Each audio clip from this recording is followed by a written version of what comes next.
Take 2 making composite stones. This time I bought molds with holes built in. This is blue kyanite. It's one of the slightly more expensive semi-precious stones.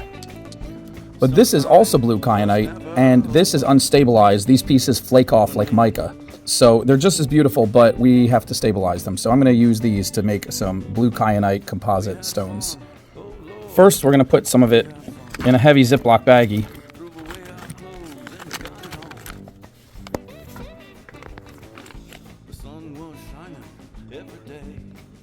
And smash it on the hard tile floor.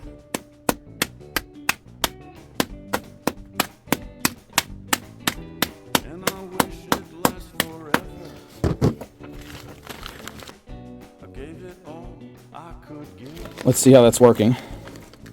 Pieces are splintering, but they're still staying really long. We don't want them long. We actually need them to be shorter. So maybe I'll try taking them to the wet saw next and see what that does.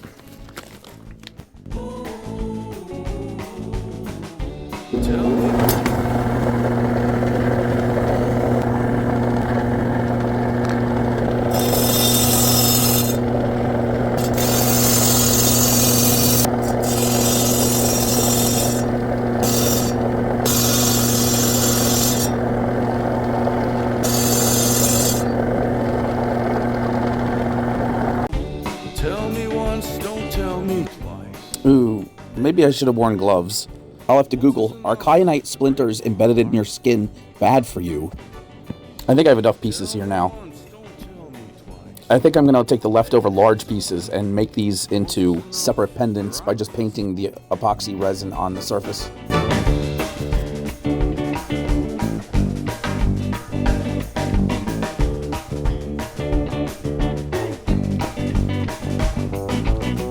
Placing these pieces is a little trickier than I thought. I don't want them to be up higher than the level, but I also want to fill in all the gaps so you don't just see a lot of clear space with just epoxy. I want it to look like it's mostly stone. I want it to be mostly stone. And it's hard to find the little itty bits that are going to fit right around the stalk there, that little stalk that makes the hole of the cabochon. But it's also, in a way, kind of relaxing. It's kind of like a puzzle. It's like putting a puzzle together. It is kind of fun. I think it's going to look really cool. I can't wait to see how this turns out. For this third one here, I'm going to try layering it with a bunch of little pieces before putting in the big, chunky, cool pieces. Because I think that will kind of give the front of it a more filled up look. But we'll see.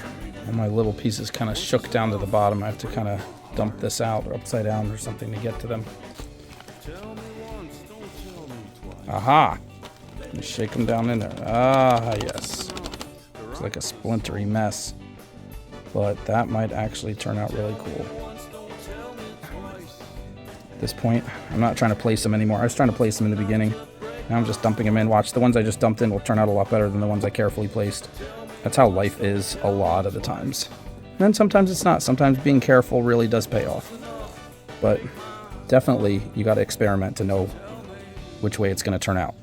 There's a certain amount of guessing you can do, and sometimes you can be right, but ultimately, most of it you learn along the way, and you learn by trial and error. So you just got to do it. You got to do it and mess up and do it and mess up, and then just taking the good and using it again and discarding the bad, and that's how you learn to be a master at anything, even life. I actually have a lot more material than I realized. I don't like them all to be horizontal or vertical. I like when they're diagonal, and I like when they're all like mismatched different directions. That's how I like everything I do. See, that's horizontal, that's boring. Vertical is kind of cool because the whole piece is going vertically usually, but the best is diagonals all over the place. Just different random diagonals are always the coolest, like a lattice.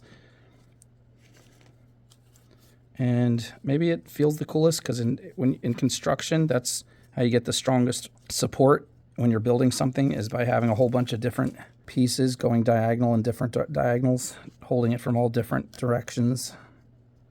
I got 9 out of this. Let's see how they turn out. Next to these, I'm going to just lay out some plastic, and these are going to be the ones I'm just going to paint with epoxy and try to stabilize them that way so they can be their own little pendants.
I didn't trust the plastic, suddenly realizing the epoxy might just fuse to it. So I got some wax baking sheets that I think would turn out much better. Then I took some of my black tourmaline that I had that was very dusty and also needed to be stabilized and started painting that too. Halfway through, I also realized that the epoxy was really gloppy and thick, and so I started thinning it out and wiping it off on each piece and then moving it to another sheet. I did this like 5 times until I felt like the epoxy was thin enough on those pieces.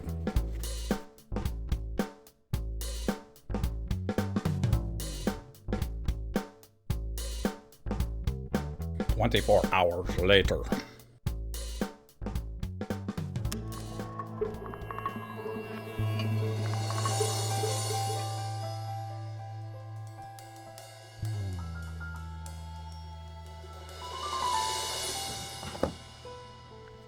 This totally worked.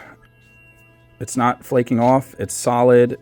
It has a shine. It looks really shiny, but it doesn't look like it has a goopy layer of drips or anything like that. So I am happy. Yeah, the back does have little goopy layers of drips on it. So if it's the totally flat spots did not even out, but a little bit of buffing with like the lightest bit of sandpaper will probably smooth that out so you don't see that. Now let's come to the fun part.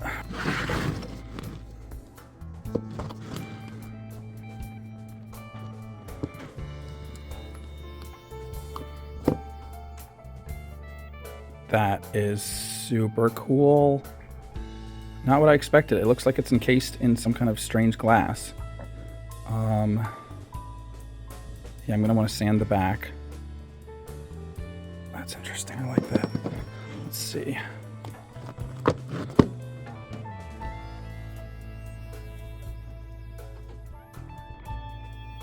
Yeah, these are like their own thing. They're not like anything else. It's not composite jasper. It's not just regular blue kyanite. This is like its own separate idea, which is pretty fun. I think I would have made these thinner next time. Filled them up only half as much, but there's a little pocket there where the epoxy didn't get in. Yeah, but they're super cool. I think I'm going to fill in the little pockets with colored sand next time, which I got to try, but these are fun.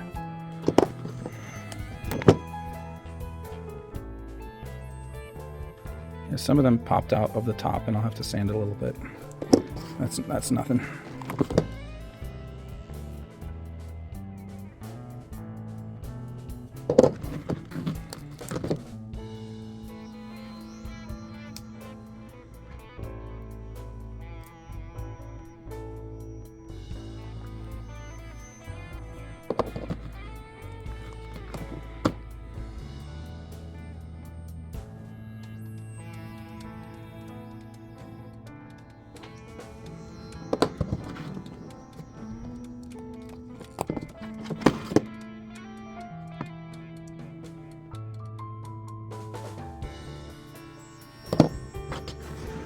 They definitely look cooler when they have a little bit of orange in there, so adding extra little accents of different colors always seems to make a stone more interesting than just one plain color or one plain range of a type of blue or something. Cool. I still had to drill holes in the other pieces.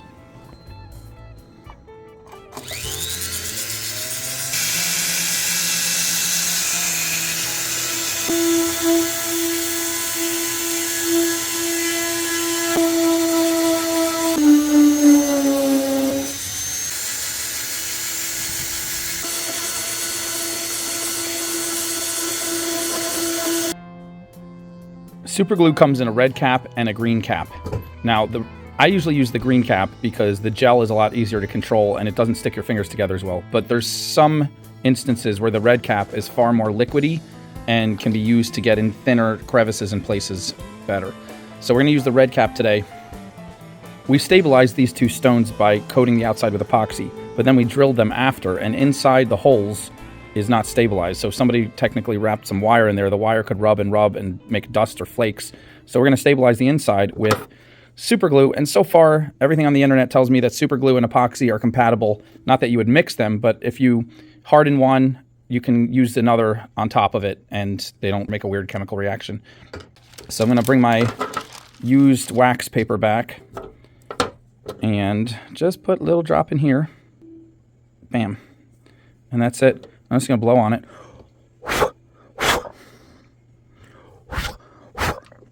Because I just want it to coat the inside, and I don't want it to be visible as an extra little glob on the outside. So I'm actually going to rip off some of this and wipe it down now. Get rid of the excess.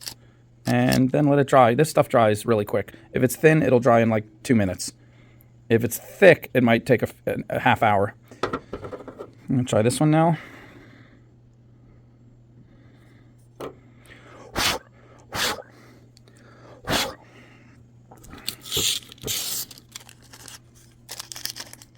Actually, I could have probably sealed these all of these in super glue, in the red cap super glue, as another alternative to epoxy. Maybe we'll try that next time. But that stuff is messy. You get epoxy on your fingers, it's icky, but eventually it washes off with soap and water in time. This stuff will stick to your fingers for 2 days straight. I mean, it'll glue your fingers together. It is a pain. Even if it doesn't glue your fingers together, it makes this coating on your fingers that feels like crusty, hard, extra skin, and it's just annoying as crap. Anyway, I sold 8 of the 9 composite cabochons the very next night. Not all of you know I do a live show on this channel most weeknights, selling all kinds of jewelry supplies. Look for us and tune in sometime. We'd love to see you. Remember the days that I called you friend. We were smiling from end to end. Summertime was never over for you and me.